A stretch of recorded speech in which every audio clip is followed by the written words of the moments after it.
이 시간 저희들이 사사기서 6장을 읽었습니다. 여러분 사사기서 6장에서는 기드온 사사가 나오고 있음을 보게 됩니다. 그리고 사사기에서도 많은 장을 들어서 기드온에 대해서 쓰고 있습니다. 세 장에 걸쳐서 기드온에 대해서 쓰고 있는데요. 이제 다섯 번째 사사가 됩니다. 네 번째는 드보라 사사였고요. 다섯 번째 기드온 사사가 되는데, 우리가 여러분 기드온에 대해서 300용사에 대해서는 많이 듣고 있죠. 기도의 300용사 해서 우리가 기드온과 같은 사람이 되자라고 구호도 내걸고 합니다. 여러분 지금 성경은 그렇게 계속해서 반복적으로 우리에게 가르쳐주고 있는 내용이 있다 그랬잖아요. 그들이 하나님을 속히 떠납니다. 그리고 오늘 내용을 읽어보서 알겠습니다마는 하나님을 믿는다라는 하나님의 백성들이 이 바알을 모시고 있다라는 걸 보게 됩니다. 아세라를 세워놓고 지금 생활하고 있는 거예요. 한쪽으로는 하나님도 섬겨요. 그래서 하나님의 백성들 우리 여호와 믿는다, 하나님 믿는다라고 얘기하고, 또 한쪽으로는 이렇게 산당을 만들고 바알에게, 풍요신에게 요청하고 손을 내밀고 있는 모습을 적나라하게 6장에서는 보여주고 있습니다. 하나님께서는 이러한 삶을 원하지 않죠. 하나님은 우리가 온전하게 진실되게, 또 우리가 경외함으로 여호수아서 24장 14절에서 고백했듯이 이렇게 하나님을 진실되게 섬기기를 원합니다. 100% 하나님을 섬기기를 원합니다. 근데 세상 사람들은 광신도니 뭐니 이상한 말을 붙여가지고 적당히 좀 해라. 그래서 마치 이것이 우리가 믿는 이 신앙이 무슨 종교 생활 중에 한 부분, 우리 인생 중에 한 부분으로 여기게끔 그렇게 합니다. 그러나 그렇지 않습니다. 우리가 믿는 하나님은 살아계시고 함께하시고 다른 신을 허용하는 그러한 하나님이 아니십니다. 하나님은 질투하신 하나님, 그리고 하나님께서는 우리를 너무나 사랑하기 때문에 우리를 다른 그 거짓신에게 내주지 않습니다. 우리로 하여금 돌아오게 하신 거룩하신 하나님 되심을 우리가 기억하기를 원합니다. 성경에서 이렇게 표현해요. 6장 1절에서 이스라엘 자손이 또 여호와의 목전에 악을 행하였으므로 여호와께서 7년 동안 그들을 미디안 손에 넘겨주시니, 일괄되게 주권자 되시는 하나님 되심을 말해주고 있는 거예요. 하나님은 보이지 않지만 역사에 개입하셔서 하나님이 일하시고 계시는 거예요. 하나님이 또 넘겨줬다라고 말합니다. 그렇기 때문에 미디안의 지금 통치를 받고 있는 거예요. 특히 여러분 미디안 족속이요 악랄한 이유가 있습니다. 그게 뭐냐면은 먹을 것을 좀, 예를 들어서 먹을 것을 뭐 10가마니 생산하면은 한 5가마니만 뺏어가면 모르는데 한 가마니도 남기지 않고 다 가져가 버리거든요. 이 먹을 것을 뺏어가 버리면은, 그래서 이스라엘 백성들이 어떻게 하면 숨어요. 산속에 들어가 동굴을 파고 뺏기지 않으려고. 그거 뺏기면 죽으니까 이 생명이 걸려있는 문제잖아요. 그래서 몰래 숨어서 타작하고 또 동굴을 파고 파묻고 포도주틀을 몰래 숨겨두고 막 이러는 거예요. 그래서 여러분요, 앞으로의 이 마지막 때가 되면 가장 큰 문제가 뭐냐, 기근이에요. 기근 문제예요. 먹을 것이 없어서 죽는 문제죠. 여러분 지금도 이 북한에서는 먹을 것이 없어서 죽는다 하잖아요. 지금도요. 또 수많은 지금 세계를 보면 200만 명 이상이 아사를 한다고 하잖아요. 먹을 것이 없었어요. 근데 앞으로 여러분 마지막 때가 되면은 이제 특히 식량이 무기가 되어서 많은 기근의 때가 온다라고 성경에서 말해주고 있죠. 마태복음 24장에서. 지금 여기도 여러분 이스라엘 백성에게 기근이 온 거예요. 자, 여러분 3절 보세요. 이스라엘이 파종할 때면 미디안과 아말렉과 동방 사람들이 치러 올라와서 진을 치고 가사에 이르도록 토지소산을 멸하여 이스라엘 가운데서 먹을 것을 남겨두지 아니하며 양이나 소나 나귀도 남기지 아니하며 다 가져가 버린 거예요. 한번 오면은 집에서 몽땅 털어서 다 가져가 버려요. 소떼 양떼부 다 가져가 버린 거예요. 그들이 얼마나 막 낙타를 끌고 와요. 메뚜기 떼처럼 무수히 많은 사람들이 들어와 가지고는 낙타 끌고 가지고 다 싣고 가버리는 거예요. 그들이 그 땅에 들어와 멸하려 하니 성경이 이렇게 표현합니다. 6절에 이스라엘이 미디안으로 말미암아 궁핍함이 심한지라 이에 이스라엘 자손이 여호와께 부르짖었더라. 이렇게 되어 있죠. 먹을 게 없으니까는 이제 하나님밖에 없다고 또 하나님께 나오는 거예요. 등 따뜻하고 배부르면 하나님을 떠나고 풍요의 신 쫓아가고 그리고 어려움만 있으면 이제 하나님을 향하여 이렇게 나오는 이스라엘의 모습을 보게 됩니다. 여러분, 그럼에도 불구하고 하나님은 하나님께 부르짖는 것을 하나님은 기뻐하셔요. 하나님께 부르짖기만 하면은 하나님께서는 하나님이 친히 내려오시잖아요. 그리고 기드온을 오늘 만나는 장면이 나오고 있죠. 이거 여러분 헷갈리면 안 됩니다. 이 앞전에 기브온 족속이 있었고요. 이스라엘과 이렇게 화친을 맺었던 기브온이고 이 기드온은 사사죠. 기드온. 기도원 이렇게 발음이 되기도 하죠. 기드온 사사입니다. 하나님이 찾아와요. 하나님의 사자가 찾아와요. 하나님의 사자 그러면은 이제 현현한 예수 그리스도를 나타내고 있죠. 구약에서요. 그래서 여러분 그때 기드온이 뭐 하고 있었냐면은 숨어서 탈곡을 하고 있었어요.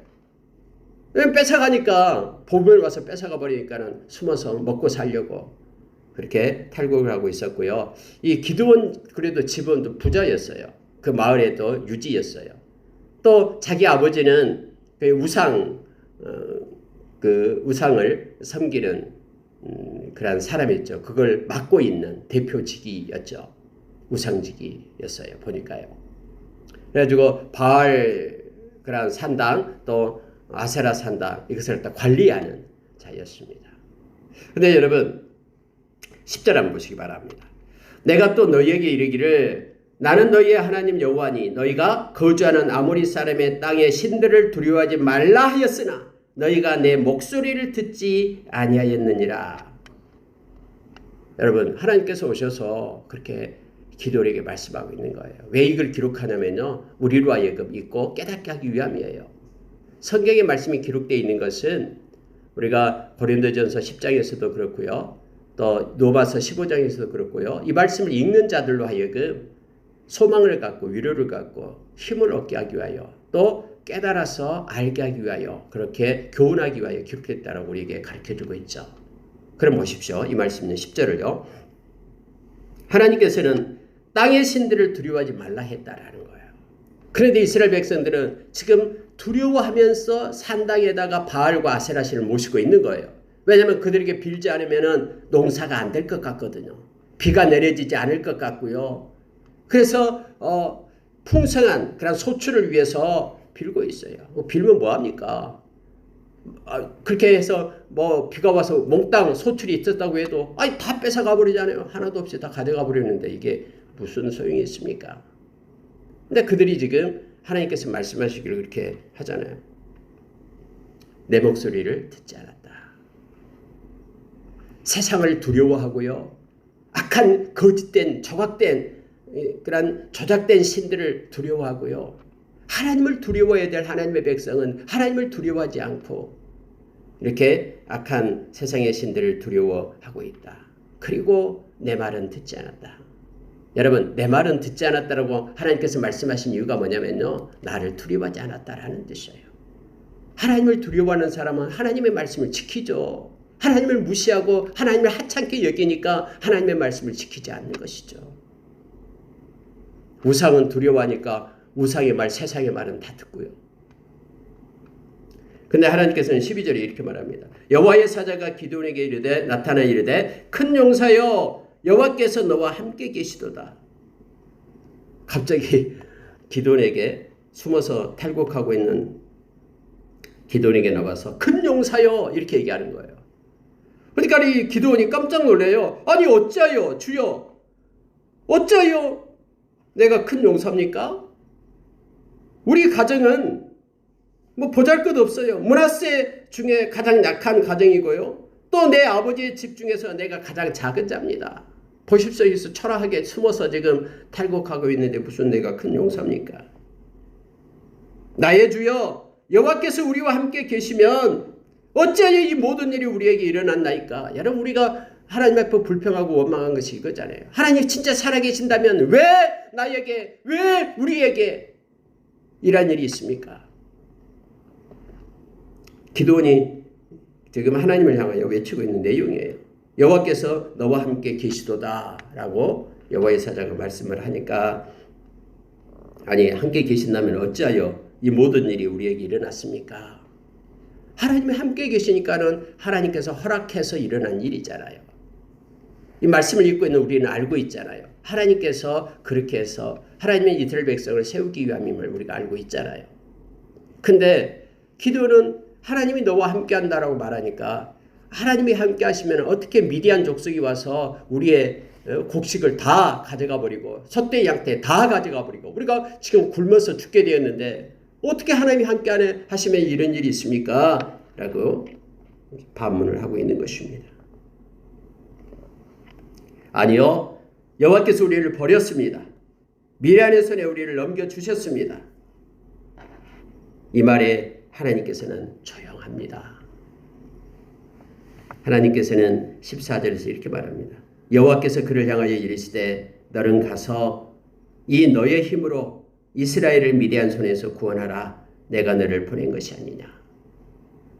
하나님이 함께 하셨으면 왜 이런 일이 있습니까? 라고 말하는데 거기에 대해서 뭐 한마디 할 것 같은데 말을 하지 않습니다. 그러면서 하나님께서는 너는 가서 미디안 손에서 네 민족 구원해라. 너는 큰 용사다. 라고 말하고 있는 거예요. 아니 어떻게 내가 구원해요? 숨어서 지금 들킬까 봐 덜덜 떨면서 지금 곡식을 취하고 있는데 어떻게 나갑니까? 기도원이 그렇게 대답한 거예요. 나는 가장 작은 자입니다. 근데 여러분, 큰 용사는요 자기에게 있는 게 아니에요. 자기의 능력 때문에 큰 용사 된 것 아니고요, 자기가 가지고 있는 힘 때문에 큰 용사 되는 게 아니에요. 큰 용사는 하나님이 함께 하실 때 큰 용사가 되는 거예요. 이걸 성경은 명확하게 우리에게 가르쳐줘요. 16절이에요. 여호와께서 그에게 이르시되 내가 반드시 너와 함께하리니 네가 미디안 사람 치기를 한 사람 치듯 하리라. 내가 함께하면 큰 용사가 된다라는 거예요. 하나님께서 함께하고 하나님의 강한 손 편팔이 붙잡을 때 큰 용사가 됨을 성경은 말해주고 있습니다. 기도원이 그에게 대답합니다. 내가 주께 은혜를 얻어 싸우면 주와 말씀하신 네가 주 되시는 표징을 내게 보이소서. 진짜 주 맞습니까? 하나님 맞으셔요? 그럼 표징 보여주세요. 그러면서 자기가 표징을 정합니다. 기도원이 말합니다. 여기 잠깐만 계세요. 내가 가서 음식을 가져오겠습니다. 해서 염소를 잡고 해서 음식을 떡과 함께 가지고 와요. 알았다. 기다리겠다. 여호와 사자가 기다리잖아. 가지고 왔는데 하나님의 사자가 20절에 나오죠. 하나님의 사자가 그에게 이르되 고기와 무교병을 가져다가 이 바위 위에 놓고 국을 부으라 하니 기도원이 그대로 합니다. 물을 부어요. 그랬더니 여호와의 사자가 지팡이의 끝을 갖다 딱 내밀어요. 그랬더니 이 불이 나와가지고 고기와 무교병에 되니까 불이 바위에서 막 나옵니다. 다 불살라버려요. 근데 갑자기 눈앞에 보이는 여호와의 사자가 안 보여요. 없어져 버렸어요. 그러니까 이것을 보고 있던 기드온이 깜짝 놀라죠. 그러면서 여기에서 나온 말이 바로 여호와 샬롬입니다. 우리가 샬롬 얘기할 때 평안이라는 뜻이죠. 평화, 샬롬. 근데 여기서 여호와 샬롬이 나와요. 한번 보십시오. 23절. 여호와께서 그에게 이르시되 여호와의 사자는 눈에 보이지 않고 근데 여호와의 말씀이 들려지게 됩니다. 그래서 여러분 우리가 여호와의 사자와 여호와가 이렇게 막 교대로 이렇게 쓰여지고 있는데 같은 하나님 되심을 지금 성경은 나타내주고 있는 거예요. 육신 모양으로 보이신 분은 예수님이셔요. 육신 모양으로 보이시지 않고 영이신 하나님께서는 말씀을 통해서 말하고 계심을 보게 됩니다. 여호와의 사자는 눈에 보이지 않아요. 그런데 하나님은 말씀하셔요. 자 23절 보세요. 여호와께서 그에게 이르시되 너는 안심하라 두려워하지 말라 죽지 아니하리라. 기도는 그때까지 하나님을 본 자는 죽는다라고 거룩하신 하나님을 보고 살 자가 없다라고 지금까지는 생각했거든요. 또 그래 왔어요. 그런데 이제 여호와의 사자를 내가 보았기 때문에 나는 죽었다 하니까 하나님이 말씀하신 거예요. 안심하라 죽지 아니하리라. 기드온이 여호와를 위하여 거기에 제단을 쌓고 그것을 여호와 샬롬이라고 하였더라. 그것이 오늘까지 오브라에 있더라. 이렇게 되어 있죠. 여호와는 평강이라. 여호와 샬롬 합니다. 여러분, 이 지금 왜 기드온이 제단을 쌓고 여호와 샬롬이라고 했냐면요, 하나님께서 약속하셨잖아요. 하나님을 만났는데 죽은 것이 아니라 하나님을 만났는데 안심하라, 평안이다라고, 두려워하지 말라, 죽지 않는다라고 평안을 주었다라고 말합니다. 평강을 준 것이에요. 하나님을 만나는 자는 하나님으로부터 가장 먼저 얻는 게 평강입니다. 여러분, 예수님이 십자가에 죽으실 때에 제자들이 문을 걸어 잠그고 자기들도 잡혀갈까 봐 덜덜 떨고 있었잖아요. 그때 부활하신 주님이 오셔서 첫 마디가 평안할지어다 라고 말합니다. 예수님께서 요한복음 14장 27절에서 나는 너에게 평안을 준다. 근데 내가 주는 평안은 세상이 주는 것과 같지 않다 해서 영원한 평안을 주심을 우리에게 가르쳐주고 있죠. 예수님은 평강의 왕이다라고 우리에게 말합니다. 예수님 태어날 때부터도 그랬죠. 땅에는 하나님께는 영광이요 하늘에는 영광이요 땅에는 평화라라고 말합니다. 그래서 예수 믿는 사람에게 있어서요, 마음의 평안을 갖는 것이 예수 믿는 사람의 첫 번째 아이덴티티예요. 정체성입니다. 아무리 세상이 요동한다 할지라도 정말로 살아계신 주님을 믿고 있다면 마음에 평안이 있어야 됩니다. 그리고 평안이 없을 때는 아무것도 염려하지 말고 모든 일에 기도와 간구로 하나님께 구하라라고 말합니다. 그러면 모든 지각에 뛰어난 그리스도 하나님의 평강이 그리스도 예수 안에서 우리의 생각과 마음을 지켜주시겠다라고 빌립보서 4장 6절 7절에서 우리에게 가르쳐주고 있죠. 그래서 여러분, 여호와의 샬롬이 우리에게 있기를 원합니다. 하나님을 만나도 죽지 않습니다. 우리는 하나님의 자녀고요, 하나님으로부터 공급되는 평안이 기드온에게 있었듯이 우리에게도 있기를 원합니다. 기드온이 이 평강이 있어야지만이 이제 하나님의 일을 할 수 있잖아요. 숨어서 막 탈곡을 하고 있는 포도주 틀에서 곡식을 떨고 있는 그가 어떻게 밖에 나가서 그들을 데려갈 수 있는 힘이 있겠습니까? 마음의 평강이 없으면 못해요. 그래서 찾아와서 큰 용사라고 하면서 하나님이 함께 하시는 그런 평강을 그에게 주었기 때문에 그가 여호와의 샬롬이라는 제단을 쌓아 하나님께 예배를 드렸음을 보게 됩니다. 그날 밤에 하나님께서는 기드온에게 말씀합니다. 이제 하나님을 만난 사람은 정리하라라고 말합니다. 뭘 정리하면 보십시오. 구체적으로 얘기합니다. 네 아버지에게 있는 수소가 있는데 곧 7년 된 둘째 수소를 끌어오고, 둘째 수소를 끌어오라고 정확히 가르쳐줘요. 네 아버지에게 있는 바알의 제단을 헐며 그 곁에 아세라상을 찍고, 또 이 산성 꼭대기에 내 하나님 여호와를 위하여 규례대로 한 제단을 쌓고 그 둘째 수소를 잡아 네가 찍은 아세라 그 상에 나무로 번제를 드릴지니라. 그래서 여러분, 이 기드온이요 10명의 종들을 데리고 가서 낮에는 사람이 보니까 밤에 올라가서 둘째 소를 끌어가서 잡아요. 아세라 상 그 목상인데 찍어가지고 그걸 나무로 떼서 제단을 쌓고 번제로 드리게 됩니다. 하나님의 명령대로. 아침에 일어나니까 야단 났어요. 마을 사람들이 지금 동네 신을 지금 없앴다고, 아세라상 찍었다고, 바알상을 찍었다고 지금 야단 나는 거. 누가 그랬냐 막 수송을 하는 거. 이제 큰일 났다. 그러니까는 뭐 사람들이 같은 동네 사람들이니까 본 사람이 없었겠어요. 이 제단 쌓고 불까지 막 태우면서 번제로 드렸는데, 그러니까 사람들이 말합니다. 요아스의 아들 기드온이 그랬다고 말합니다. 그래서 사람들이 요아스 집으로 쫓아가요. 근데 여러분 30절 31절 보세요. 참 기가 막힙니다. 이 말씀 보면 성읍 사람들이 요아스에게 이르되 네 아들을 끌어내라.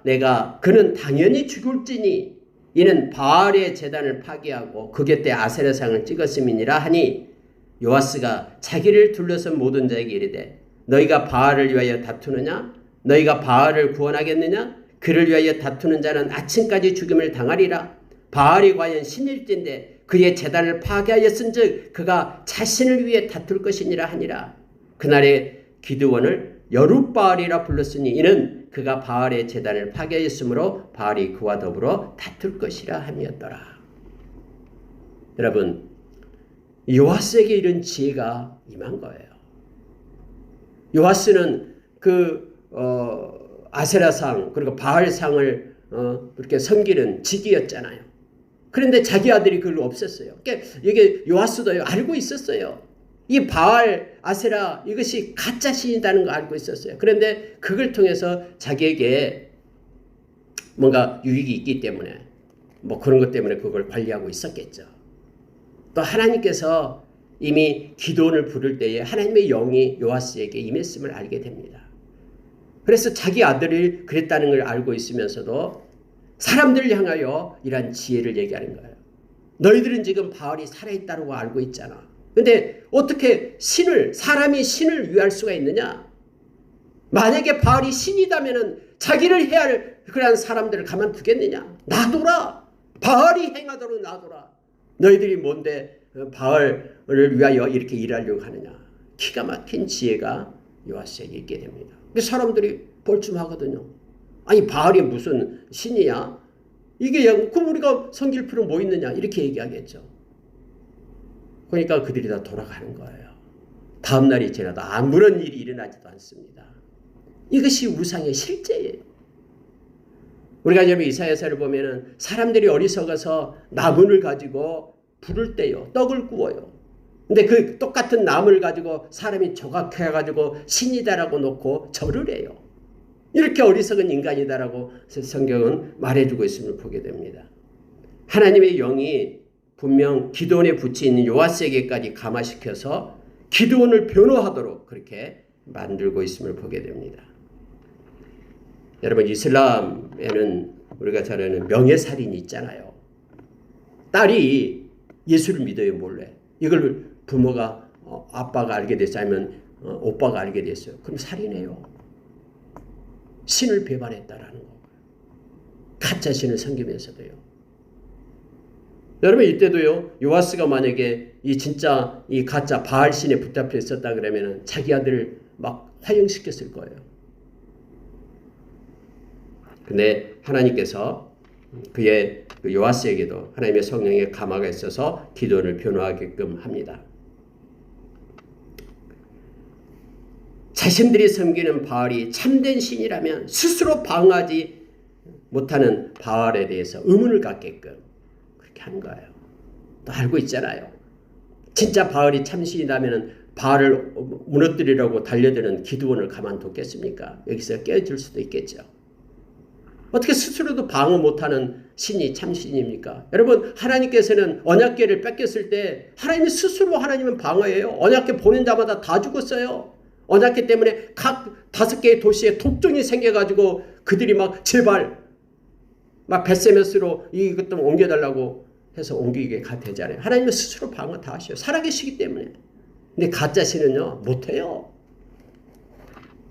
아세라 목상을 찍어 불에 때문에 그냥 불에 타는 거예요. 가짜 신이기 때문에. 여러분 이러한 일들이 있고 난 다음에 자 34절 보십시오. 말씀 마치겠습니다. 여호와의 영이 기드온에게 임하시니 기드온이 나팔을 불매 아비에셀이 그의 뒤를 따라 부름을 받으니라. 이 아비에셀이 기드온을 따라옵니다. 그래서 같이 하나님의 그런 사역을 감당하게 되고요. 언제나 하나님의 사역은 하나님의 영이 임합니다. 성령이 함께하지 않고서는 하나님의 사역은 일어나지 않습니다. 그리고 이제 마지막으로 기드온이 하나님 그래도 떨립니다. 아직까지 뭐 싸워본 적이 없기 때문에 하나님이 함께하신다라는 표징을 또 한번 보여주세요. 해서 양털 한 뭉치를 타작마당에 두겠습니다. 이슬이 양털에만 있고 주변 땅이 마르면 주께서 이미 말씀하신 것 같이 내 손으로 이스라엘을 구원하실 줄 내가 알겠습니다. 이렇게 하는 거예요. 다음날 일어나 보니 양털에만 이렇게 이슬이 맺혀 있는 거예요. 그때 팔레스타인 지역은 건조 지역이잖아요. 비가 잘 안 와요. 강수량이 없어요. 근데 식물들이 살아가는 이유가 뭐냐면 이슬이 내려요. 아침마다 새벽마다. 그래 그것 때문에 식물들이 살아요. 근데 여러분 이 기드온이 말하는 거예요. 타작마당에는 이슬이 내리지 말고 양털에만 이슬이 있게끔 해달라고. 그렇게 됐어요. 하나님께서는 보여줘요. 내 같으면은 기도하나 너 그렇게도 못 믿냐 하면서 야단 좀 칠 텐데 하나님께서 이 기도원의 요구를 들어줍니다. 근데 기도는 하나님 잠깐만요. 한 번만 더요. 이제는 반대로 해주세요. 다음날 아침에는 다른 땅에는 이슬이 내리고 양털에 많은 이슬이 내리지 말게 해주세요. 또 그대로 해줘요. 그래서 이 기도는 확신을 얻고 이제 하나님의 용사로 일어서게 됨을 보게 됩니다. 그러한 사역들이 이제 7장 내일 아침에 펼쳐지게 됨을 보게 됩니다. 말씀 마치겠습니다. 여러분, 하나님 앞에 큰 용사가 누굽니까? 자기의 힘이 아니에요. 하나님이 함께할 때 우리는 큰 용사가 됩니다. 오늘도 하나님 우리와 함께 하십니다. 그래서 세상을 두려워하지 말고 담대함으로 여호와 샬롬 평강을 가지고 우리가 살아가길 원합니다. 하나님 앞에서 두 가지 것, 하나님이 주신 평강, 그리고 하나님이 살아계시기 때문에 정직한 것, 평강과 정직, 그것이 믿는 크리스천 저와 여러분의 트레이드 마크입니다. 하나님이 이걸 너무 기뻐하십니다. 오늘 하루도 주님이 주시는 함께 하심에 따라 주님이 주시는 그러한 평강과 그리고 정직으로 하나님께 영광 돌리는 하루가 되기를 원합니다. 기도하겠습니다.